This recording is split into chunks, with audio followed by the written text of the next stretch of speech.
So what's up guys, I am Black Ops Amazing, welcome back to another video, welcome back to another Zombies Q&A on the channel, the series where I take your questions from the comment section below to do with the zombie storyline, Easter eggs, and I answer them. As always, if you go on to enjoy today's video, don't forget to drop a like rating, make sure you leave any questions that you have in the comment section below, but let's get into it, here we go, and enjoy. So, the first question of the day is from Adam Curry, and you say, when will Samantha and Eddie be making more of a presence in the storyline? Well, we can probably get a good idea of when we could be seeing Samantha again, but as for Eddie, we don't know because we've already seen Samantha in Black Ops Cold War, but we haven't seen Eddie. We've seen a character which could be him, although it's not officially confirmed. In the intro cutscene for D Machine, there is this boy, this man following Sam, so maybe this is Eddie, or it could be someone from the KGB, but that was the last time we saw Sam in the phone booth in Berlin. And then we did hear some radio messages from her in D Machine where she tells Team Requiem she has travelled to a churchyard in Romania. I'm going to assume you can hear me because the alternative is far too depressing to think about. I'm in the field, but not an actual field. That would be silly. It's a churchyard in Romania. Don't worry, there are no vampires. Even if there were, I have garlic and weapons. Why she's there, we don't know, but since she's making contact with Team Requiem, we can assume in the next map we'll hear more from her. And why she's gone to Romania, we don't quite know. There has to be a reason. Has the Omega Group been doing something there? Will it be a future Zombies map location? I don't think Samantha's going to be a playable character, and you're asking, when is she going to make more of a presence? Well, I don't think so for a long time. I think we'll just hear radios from her in maps. We didn't get a proper ending cutscene for D Machine, so maybe we won't get one for DLC 1, 2, 3, and just 4. I don't know, but as of right now, she's kind of just doing her own thing. She's gone rogue, so she's undercover, going on her own mission that we don't quite know of yet. And as for Eddie, well, we've heard nothing of him so far. We know he exists in this universe, so he is somewhere, but where and what he's doing, I couldn't say. All I will say is, you would think by the end of the story, or by the end of this game, he'll be making an appearance as well. The next question from Edwin says, how are the perks still on the map if Dr. Monty isn't there to give them to them?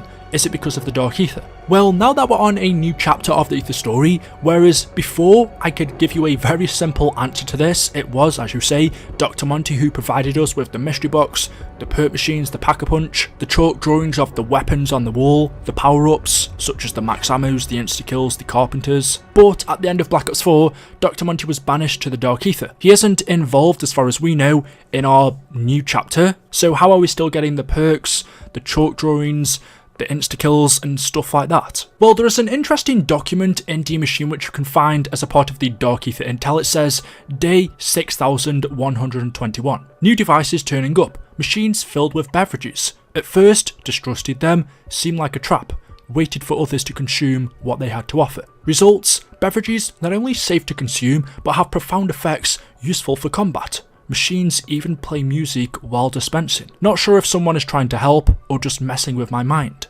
So from this document, it is someone trapped within the Dark Ether that is began noticing new devices, new machines appearing. Obviously what he's describing, these beverage machines playing music, are our perk machines. This person is seeing them within the Dark Ether. At first they didn't trust them, but then other people began to drink them and gained abilities, and so begins to question if someone is trying to help them or just messing with their mind. If someone was trying to help the people within the Dark Ether, would it be Dr. Monty, since he is the one before being trapped in the Dark Ether that would provide people with the perks? Why would Dr. Monty even want to help them? Maybe so he can manipulate them and they can then help him to try and find a way to escape. And that's if Dr. Monty is even the same person anymore, because we know anyone trapped within the Dark Ether over time contorts and changes. They look nothing like their former selves. So Dr. Monty, in a sense, may not even be Dr. Monty anymore. It could be that no one is providing these people trapped within the Dark Ether with the perks. We know at the end of BO4, when everything was banished here, the perks were as well, so it could just be that they are randomly lying around the place. But that's all to do with the Dark Ether. That doesn't tell us why we see the perks in our normal realm, in reality, the one universe where Samantha exists. Why are the perk machines here if they were supposed to be banished to the Dark Ether at the end of BO4? I can think of a few reasons for this. One, D Machine back in the 1940s was a facility where the Nazis operated. Did Project N Station create these perk machines? I would say no. Surely if this happened we would have seen some evidence towards it. It isn't mentioned anywhere in documents or radios, and if they did make their own beverages, I'm not too sure if they'd look exactly like how Group 935 made them, although there are some minor changes such as we now drink from cans instead of perk bottles, and machines like the Deadshot Daiquiri one or the Speed Cola look drastically different, whereas Juggernog doesn't, or Speed Cola. So maybe these aren't Group 935's perk machines and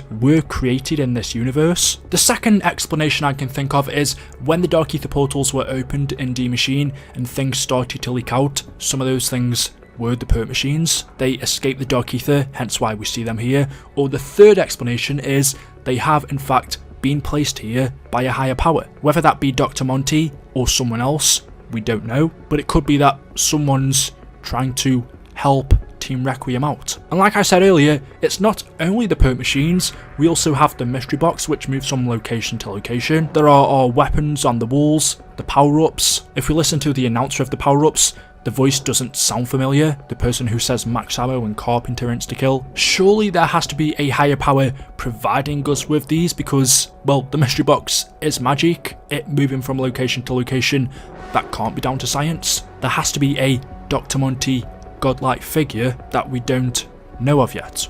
Or perhaps we do. The next question of today from Aaron Williams says, what are the missing perks on the Wonderfizz? Okay, so since there isn't a theatre mode in Black Ops Cold War Zombies, it's pretty difficult to get a really good look at this. But if you haven't seen already, the Wonderfizz is actually really interesting design because it is the original Wonderfizz machine, but then there are parts of other perk machines attached to it. You can see the original Wonderfizz is the main structure in the back, and then to the left is half of the Speed Cola machine, to the right is half of the Juggernog machine, and then to the bottom is Quick Revive. This is 4 perk machines including Wonderfizz all joined together. And as for the perks you actually purchase from it, well, it looks like a vending machine. There are 6 in-game perks, but you may notice there are 4 slots that are empty. It says these are out of stocks. Now, we've been told by Treyarch that we will be getting new perks over the course of the seasons. These perks have in fact been leaked. We've been told these are Tombstone, PhD Flopper, Mule Kick, and there was another one. I can't remember what it is off the top of my head. But there are 4 leaked perks and 4 available spaces on the Wonderfizz. So that would suggest we're not getting more than 4 additional perks since there's only room for 4 more on the Wonderfizz. I mean, they could just add them, but the pictures won't be available on the front. But yeah, and those leak perks could be fake. You have to take every leak with a grain of salt. They may or may not be true. Tombstone doesn't really make sense to me. We haven't seen that perk since Black Ops 2. But let me know in the comments which perks you would bring back to zombies. So there we go guys, that is it. That is all I have for you for today's video. As always, hopefully you have enjoyed. If you have, you know what to do. Drop a like rating. Make sure you are subscribed to stay up to date with the latest videos on the channel. And as always, we'll see you guys in the next video. Until then, goodbye.